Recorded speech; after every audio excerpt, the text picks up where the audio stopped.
up to 1. We have the predicted differences have started to move over, did a crossover, moved to the upside.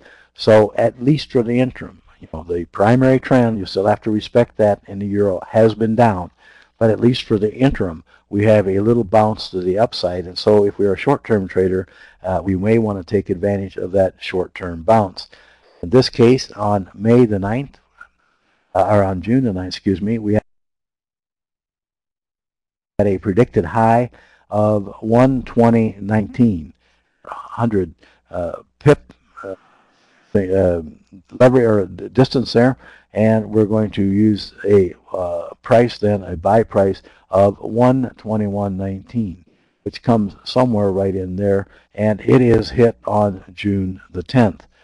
So then you would be long, but you would also, knowing that, put your stop at 120.39 because you're not going to want to risk a whole bunch. You're only going to want to risk 8 points. So your stop is going to be at 120.39, which is going to put it somewhere in this vicinity right in here.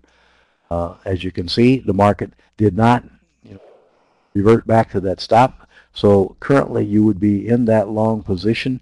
Right now, on today's date, June 17th, the predicted high here that we had here is 122.60. So you take 80 points from that, our predicted low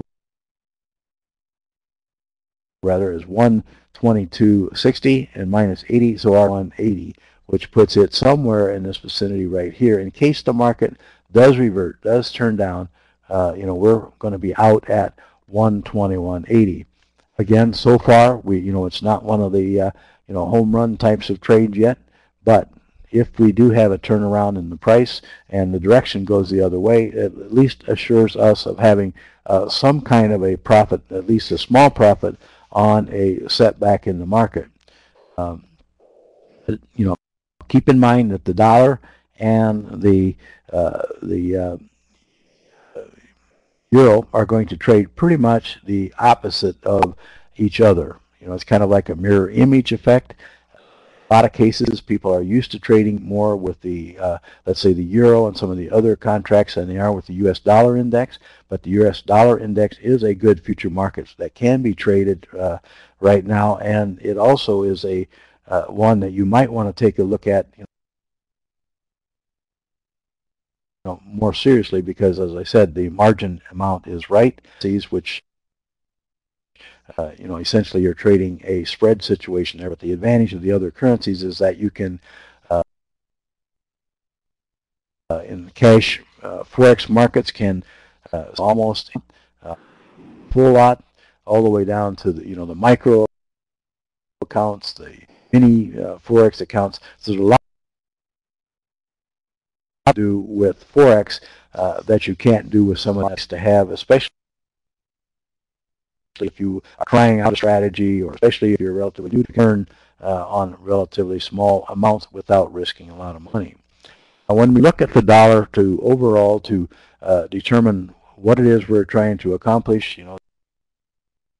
the things that are going to affect the dollar, I mentioned, are development, global situation. It's not just what happens to the U.S. economic situation, although the economic influences and the debt and all those kinds of issues that we now have do have a very definite impact, because it could have some impact on government actions and what they will do. Will they run the printing presses, and will they produce your pile of money that you see there, like the dollars and probably 50s that you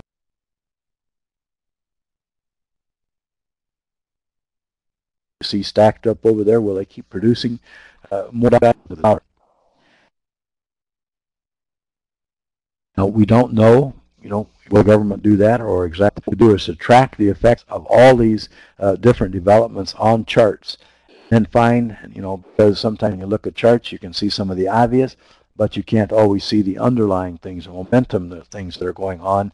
Then it's nice to have some reliable indicators that you can use to detect some of those trend shifts before they really become so visible on a chart and become obvious to everybody.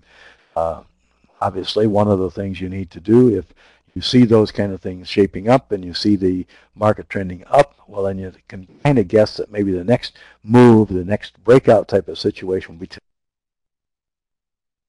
the downside. If your other indicators agree it's possible, then you have to be prepared to act on those probabilities by having your stop orders in place. In every situation, manage risk. Mentioned the 5% of your account. Probably it would be better in a lot of cases to keep it to 2% or 3%. You do not want to get hurt on one big trade or by being stubborn and being in a trade and think you're right and let the trade go so far against you that it causes a big headache for you and that all of a sudden your account greatly diminished. Not a good thing to happen to you if you want to stay in as a trader. If you have any questions, I'd be glad to try to answer any questions that you might have. As you can see on the screen, your best bet there is to call that 800 number or click here on the screen. They have a lot more information about Vantage Point and the various forecasts that they provide and so forth than I can give you. But if you have questions about, kind of an opinion about anything about the dollar outlook, or about a strategy or whatever, I'd be glad to answer any questions if you have any. There is a little chat box at the lower left side of your screen for questions, and so if you have anything else.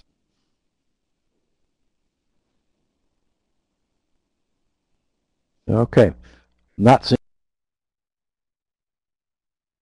seeing any questions pop up, then just want to let you know webinars, as Darrell mentioned, are archived on our TraderPlanet.com website. Go there. Some of them relate to some of the indicators that we talked about here with different strategies. You also will be able to look at other webinars in the future. We're going to talk about a number of other markets and other strategies and so forth, short-term, long-term, and all that. So, if you're a trader of any type, we will probably cover something about it in webinars in the future. So if there's nothing further, I do thank you for attending this webinar. Look forward to seeing you at future webinars. Turn it back over to Darrell. Thank you, Darrell. We hope that everyone has learned something of value from this educational webcast today. The recording for the webcast will be posted on Trader Planet later this afternoon, and we've made arrangements to email the link to everyone who is registered for this event. If you are researching trading software and are interested in seeking further information on the product that Darrell has featured in this presentation, just select the Click Here link on this final slide. This will place a request with our friends at Market Technologies for free market forecasts and additional information on the Vantage Point Intermarket Analysis software. This concludes today's presentation. Thank you for attending, and all of us here at Trader Planet wish you a pleasant evening.